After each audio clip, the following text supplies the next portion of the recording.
Good evening friends. Meet RPC के online YouTube channel पर आप सभी का स्वागत है। आज से हम राजस्थान माध्यमिक शिक्षा बोर्ड में चल रही पुस्तक राजस्थान अध्ययन जो कक्षा 6 से लेके 10 तक है, उन सभी पुस्तकों का चैप्टर वाइज एमसीक्यूज प्रश्नों की श्रेणी लेकर आए हैं। तो आज हम राजस्थान की अध्ययन की कक्षा 10 की पुस्तक का प्रथम अध्याय, जिसका नाम है राजस्थान का इतिहास एवं परिचय, पढ़ने जा रहे हैं। इसमें मुख्यतः राजस्थान की सभ्यताओं पर फोकस किया गया है। तो हम प्रारंभ करते हैं। राजस्थान के भूभाग के लिए सर्वप्रथम राजपूताना शब्द का प्रयोग किसने किया है? राजस्थान के भूभाग के लिए सर्वप्रथम राजपूताना शब्द का प्रयोग किसने किया है? तो इसका राइट आंसर है जॉर्ज थॉमस ने 1800 ईस्वी में राजस्थान के भूभाग के लिए राजपूताना शब्द का प्रयोग किया है। नेक्स्ट क्वेश्चन पढ़ते हैं। कर्नल जेम्स टोड ने अपनी कृति जो 1829 में पब्लिकेशन हुई थी, नाम है annuls and antiquities of Rajasthan, में राजस्थान के लिए किस शब्द का प्रयोग किया है? तो कर्नल जेम्स टोड की कृति का नाम क्या है? Annuls and antiquities of Rajasthan. यहाँ पर इस पुस्तक में कर्नल जेम्स टोड ने राजस्थान के लिए राजस्थान व रायथाना शब्द का प्रयोग किया है। किसका प्रयोग किया भाई? रायथाना शब्द का प्रयोग किया है। राजस्थान का नामांकन कब पूर्ण हुआ? तो राजस्थान का नामांकन 30 मार्च 1949 को हुआ है। राजस्थान का नामांकन कब पूर्ण हुआ भाई? 30 मार्च 1949 का है। तथा 30 मार्च को ही राजस्थान दिवस बनाया जाता है। क्या बनाया जाता है भाई? राजस्थान दिवस बनाया जाता है। कब बनाया जाता है? 30 मार्च को। नेक्स्ट पढ़ते हैं। ऋग्वेद में जोधपुर संभाग के मरुस्थल के लिए किन शब्दों का प्रयोग किया गया है? इंपोर्टेंट क्वेश्चन है। ऋग्वेद में जोधपुर संभाग के मरुस्थल, जिसका वर्तमान में नाम है थार मरुस्थल। क्या नाम है भाई? थार मरुस्थल। ऋग्वेद में जोधपुर संभाग के मरुस्थल के लिए किस शब्द का प्रयोग किया गया है? तो ऋग्वेद में जोधपुर संभाग का जो मरुस्थल है उसके लिए धनव या मरु शब्द का प्रयोग किया गया है। इसमें इंपॉर्टेंट है धनव। आप धनव याद रखना कि ऋग्वेद में जोधपुर संभाग के मरुस्थल के लिए क्या नाम प्रयोग किया गया है? धनव। नेक्स्ट पढ़ते हैं। जोधपुर के प्राचीन नाम कौन से हैं? जोधपुर के प्राचीन नाम है मरु, मरुवार या मारवाड़। जोधपुर के प्राचीन नाम कितने हैं? 3। कौन कौन से भाई? मरु, मरुवार या मारवाड़। बीकानेर से नागौर के आसपास क्षेत्र को किस नाम से जाना जाता था? बीकानेर से नागौर के आसपास क्षेत्र को जांगल प्रदेश के नाम से जाना जाता था। क्या नाम से जाना जाता था भाई? जांगल प्रदेश के नाम से जाना जाता था। नेक्स्ट पढ़ते हैं। प्रतापगढ़ में माही नदी के आसपास का क्षेत्र किस नाम से चर्चित है? प्रतापगढ़ में माही नदी के आसपास का क्षेत्र कांठल नाम से प्रसिद्ध है। प्रतापगढ़ में माही नदी के आसपास का क्षेत्र किस नाम से प्रसिद्ध है भाई? कांठल नाम से प्रसिद्ध है। नेक्स्ट पढ़ते हैं। प्रतापगढ़ में बांसवाड़ा के मध्य माही नदी के आसपास का भूभाग किस नाम से जाना जाता है? तो बांसवाड़ा वाला जो क्षेत्र है जो माही नदी के आसपास है वह छप्पन का मैदान कहलाता है। क्या कहलाता है भाई? छप्पन का मैदान कहलाता है। छप्पन की पहाड़ियां कहाँ पर है?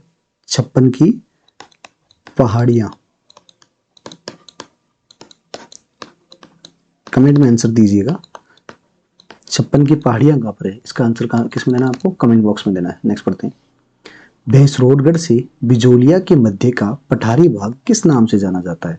भैंसरोडगढ़ से बिजोलिया के मध्य पठारी भाग ऊपरमाल नाम से जाना जाता है। किस नाम से जाना जाता है भाई? ऊपरमाल नाम से जाना जाता है। नेक्स्ट पढ़ते हैं।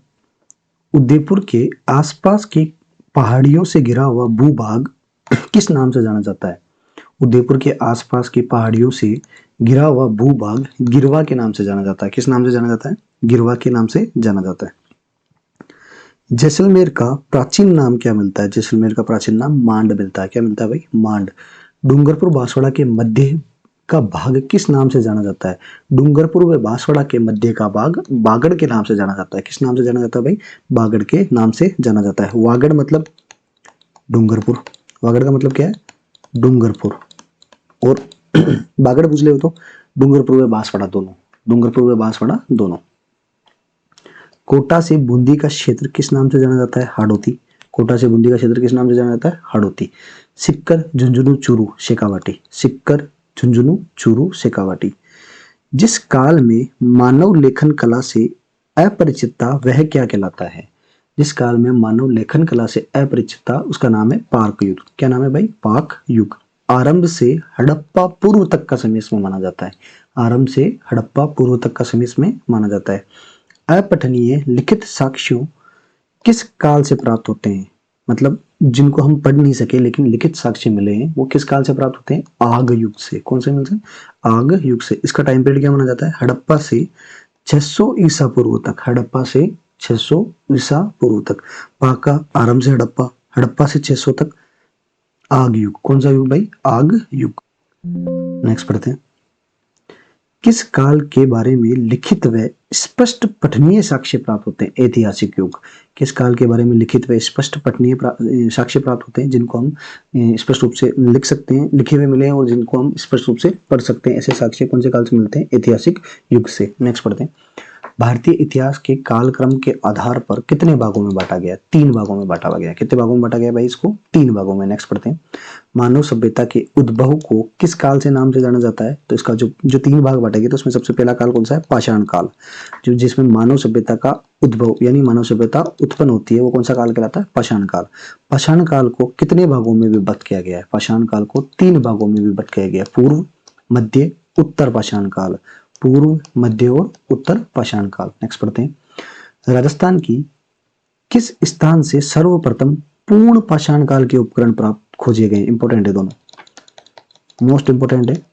राजस्थान की किस स्थान से सर्वप्रथम पूर्व पाषाण काल के उपकरण खोजे गए, जयपुर व इंद्रगढ़, जयपुर व इंद्रगढ़, जयपुर व इंद्रगढ़, ध्यान रखना दोनों कहां पर है, जयपुर में है। जयपुर व इंद्रगढ़ से पूर्व पाषाण कालीन एक हस्त कुठार हथौड़ी मिली है, ये किसने खोजी थी, ये खोजी थी सी ए हैकेट ने। किसने खोजी थी भाई, सी ए हैकेट ने। इंपॉर्टेंट क्वेश्चन है दोनों। जालोर से पूर्व पाषाणकालीन खोजों का श्रेय किसको जाता है, जालोर से पूर्व पाषाणकालीन खोजों का श्रेय बी आलेचिन को जाता है। यह भी इंपॉर्टेंट क्वेश्चन कि जालोर से पूर्व पाषाणकालीन खोजों का श्रेय किसको जाता है भाई, बी आलेचिन को जाता है।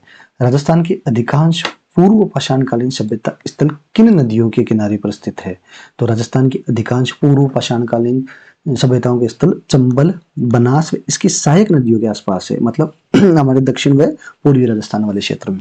नेक्स्ट पढ़ते हैं, मध्य पाषाणकालीन सभ्यता के प्रमाण किन नदियों के किनारे मिलते हैं, लूणी, बेडेच व उसकी सहायक नदियों के किनारे। लूणी, बेडेच व उसकी सहायक नदियों के किनारे। भाई पूर्व पाषाण के पूछे तो चंबल, बनास। मध्य पाषाण कालीन पूछा जाए तो लूणी, बेडेज, लूणी और बेडेज। मध्य पाषाण काल में निर्मित औजारों को किस नाम से जाना जाता था, माइक्रोलिथ। किस नाम से जाना जाता था भाई, माइक्रोलिथ। नेक्स्ट पढ़ते हैं, राजस्थान की कौन सी प्रमुख सभ्यता स्थलों से नव पाषाण काल के उल्लेख मिले हैं, इंपॉर्टेंट क्वेश्चन है। आरएस में पूछा गया है कि राजस्थान की कौन सी प्रमुख सभ्यताएं हैं जहां से नव पाषाण काल के उल्लेख मिले गए हैं। बागोर, भीलवाड़ा, तिलवाड़ा, बाड़मेर। बागोर, भीलवाड़ा, तिलवाड़ा, बाड़मेर 2 सभ्यताएं जहां से नव पाषाण काल के उल्लेख मिलते हैं। नेक्स्ट पढ़ते हैं, मोस्ट इंपोर्टेंट क्वेश्चन, पिंड पाडलियो धातु युगीन सभ्यता स्थल कहां पर है। पिंड पाडलियो नामक धातु युगीन सभ्यता स्थल कहां पर है, चित्तौड़ में। कहां पर भाई, चित्तौड़ में है। नेक्स्ट पढ़ते हैं, नंदलालपुरा, किराडोत, चितवाड़ी धातु युगीन सभ्यता, यह भी इंपॉर्टेंट क्वेश्चन है। अब लगभग सारे जो बोर्ड की बुक्स में जो इसके इंपॉर्टेंट क्वेश्चन है वो हमारे द्वारा आपके सामने लाए गए हैं, तो सभी क्वेश्चन ये इंपॉर्टेंट है। नेक्स्ट पढ़ते हैं, नंदलालपुरा, किराडोत व चितवाड़ी धातु युगीन सभ्यता स्थल कहां पर स्थित है, जयपुर में। कहां पर है, जयपुर में। नेक्स्ट पढ़ते हैं, सारणिया पुगल युगीन सभ्यता कहां पर है, बीकानेर। सारणिया व पुगल युगीन सभ्यताएं कहां पर है भाई, बीकानेर में। कोल माहोली धातु युगीन सभ्यता, कोल माहोली धातु युगीन सभ्यता राजस्थान के सवाई माधोपुर जिले में है। मल्हा सभ्यता भरतपुर, मल्हा सभ्यता भरतपुर। कोल माहोली सवाई माधोपुर, कोल माहोली कहां पर है, सवाई माधोपुर। और इंद्रगढ़, जयपुर। इंद्रगढ़ कहां पर है भाई, जयपुर।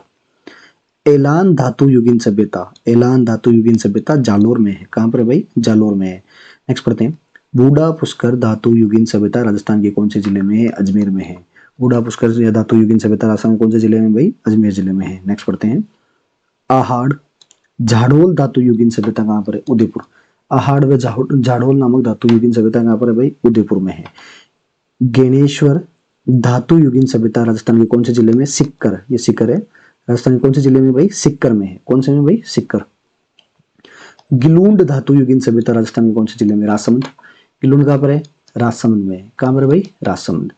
कालीबंगा धातु युगीन सभ्यता स्थल राजस्थान के कौन से जिले में है? हनुमानगढ़। कालीबंगा धातु युगीन सभ्यता राजस्थान के कौन से जिले में है भाई? हनुमानगढ़ में है।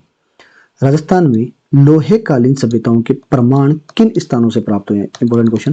राजस्थान में लोहे कालीन सभ्यताओं के प्रमाण स्थल 3 जगहों से प्राप्त हुए हैं। कहाँ से? जोधपुरा जयपुर, सुनारी झुंझुनू। सुनारी कहाँ पर है भाई? झुंझुनू। रेंड टोंक में। रेंड कहाँ पर है? टोंक में। तीनों याद करना, जोधपुरा जयपुर, सुनारी झुंझुनू, रेंड कहाँ पर है? टोंक में है। नेक्स्ट पढ़ते हैं। प्राचीन राजस्थान का टाटा नगर किसको कहा जाता है? रेंड टोंक को। प्राचीन भारत का टाटा नगर किसको कहा जाता है भाई? रेंड टोंक को। भारत में लोहे युग के प्रारंभ होने की सीमा का निर्धारण राजस्थान के किस सभ्यता स्थल से प्राप्त होता है? तो भारत में लोहे युग, इंपॉर्टेंट क्वेश्चन है, कि प्रारंभ होने की सीमा का निर्धारण राजस्थान के किस सभ्यता स्थल से होता है? नेह। किससे होता है भाई? नेह से होता है। नेक्स्ट पढ़ते हैं। राजस्थान में स्लेटी रंग के चित्रित मर्द भांड संस्कृति का उदय कहां से हुआ है? स्लेटी रंग, इंपॉर्टेंट क्वेश्चन, कि चित्रित मर्दबांड संस्कृति का उदय कहां से हुआ है? विराटनगर। विराटनगर कहाँ है? जयपुर। ध्यान रखना, स्लेटी रंग के चित्रित मर्दबांड संस्कृति का उदय कहां से माना गया है? जयपुर से। कालीबंगा सभ्यता का स्थल की खोज किसने की थी? अमलानंद घोष ने की थी। कब की? 1952 में की। कालीबंगा का शाब्दिक अर्थ क्या है? काली चूड़ियां। क्या है भाई? काली चूड़ियां। कालीबंगा सभ्यता स्थल किन नदियों के किनारे हैं? सरस्वती व द्वेषवती। सरस्वती व द्वेषवती। वर्तमान में इसी को क्या कहते हैं? गग्गर नदी कहते हैं। वर्तमान में इसे क्या कहते हैं? गग्गर नदी।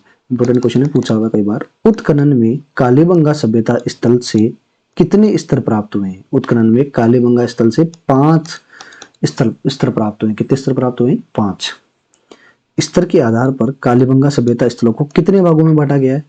2 भागों में। कितने भागों में बांटा गया है? 2 भागों में। पाक हड़प्पा सभ्यता और हड़प्पा सभ्यता। पाक हड़प्पा सभ्यता में 2 स्तर मिलते हैं और हड़प्पा सभ्यता में कितने? 3। दोनों को जोड़े तो टोटल कितने स्तर मिल गए? 5। कितने स्तर मिल गए भाई? 5। दोहरे जोते हुए खेतों के प्रमाण किस सभ्यता स्थल से मिलते हैं? कालीबंगा से। किससे मिलते हैं भाई? कालीबंगा से। कुराड़ा सभ्यता राजस्थान, जो कुराड़ा सभ्यता स्थल राजस्थान के किस जिले से प्राप्त होता है? नागौर। कुराड़ा कहाँ पर है भाई? नागौर से कुराड़ा सभ्यता के स्थल के प्रमाण मिलते हैं। Last question. कालीबंगा सभ्यता का उत्खनन का कार्य कब किया गया? कालीबंगा सभ्यता का उत्खनन का कार्य 1961-62 में किया गया।